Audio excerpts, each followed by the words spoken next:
Assalamualaikum warahmatullahi ta'ala wabarakatuh. Salam sejahtera buat kita semua. Salam Indonesia damai. Hari ini saya akan bahas terkait Badan Usaha Milik Negara BUMN PT Garuda Tbk, rugi 70 triliun. Kenapa bisa rugi 70 triliun? Apakah ini sebuah kesalahan manajemen atau ada kepentingan pihak-pihak yang bermain untuk meraup dana yang ada di Garuda? Tetap di channel Lodera bin Ali, jangan kemana-mana. Kita akan bahas, kita obras obrolan raya cerdas. Rugi lagi. Garuda tidak pernah untung, selalu rugi terus. Dilansir dari WIOnline Jakarta, peran argumentasi antara kubu Demokrat dan PDI Perjuangan masih terus berlanjut. Kedua kader partai ini masih saling berbalas sindiran sosial di media sosial.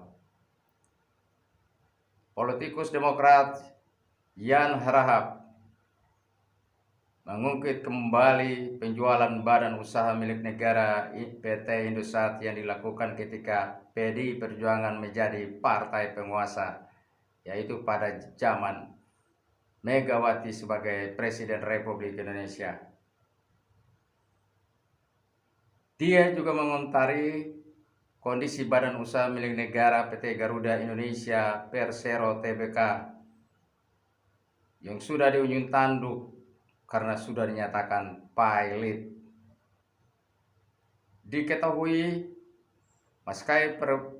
maskapai penerbangan plat merah ini mencatat kerugian cukup signifikan pada semester 1 2021 sebesar 904,9 juta US dollar atau setara dengan 13,1 triliun, kurs 14.400 US dollar saat ini.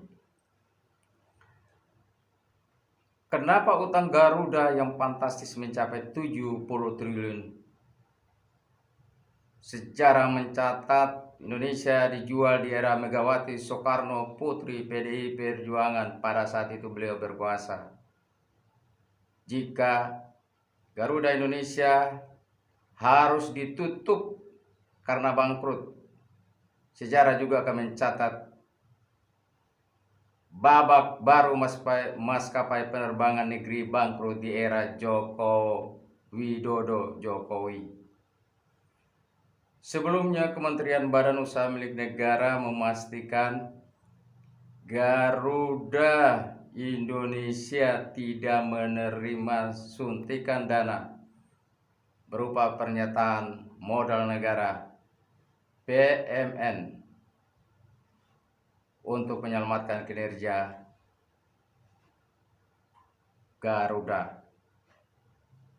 Bahkan Wakil Menteri BUMN Kartika Wirjoatmojo menandaskan Garuda akan digantikan dengan Pelita Air Service PAS jika nantinya berstatus pilot. Apapun upaya kepelitan akan ditempuh jika negosiasi dan restrukturisasi utang senilai 70 triliun rupiah berakhir buntu. Saudaraku semua, warga net,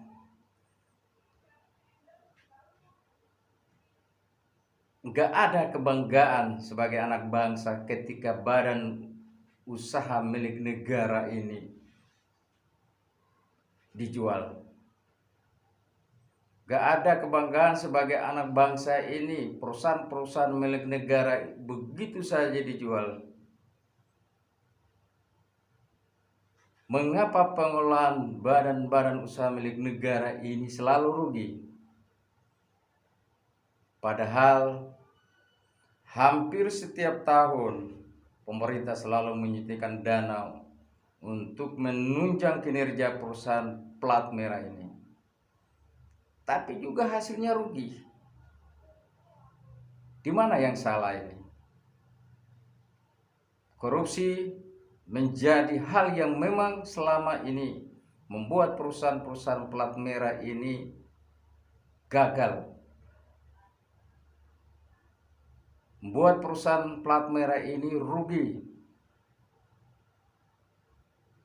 Dan siapa yang bertanggung jawab? Apakah Menteri BUMN Erick Thohir atau pemerintah secara keseluruhan yang bertanggung jawab? Rakyat yang akan menilai. Assalamualaikum warahmatullahi wabarakatuh.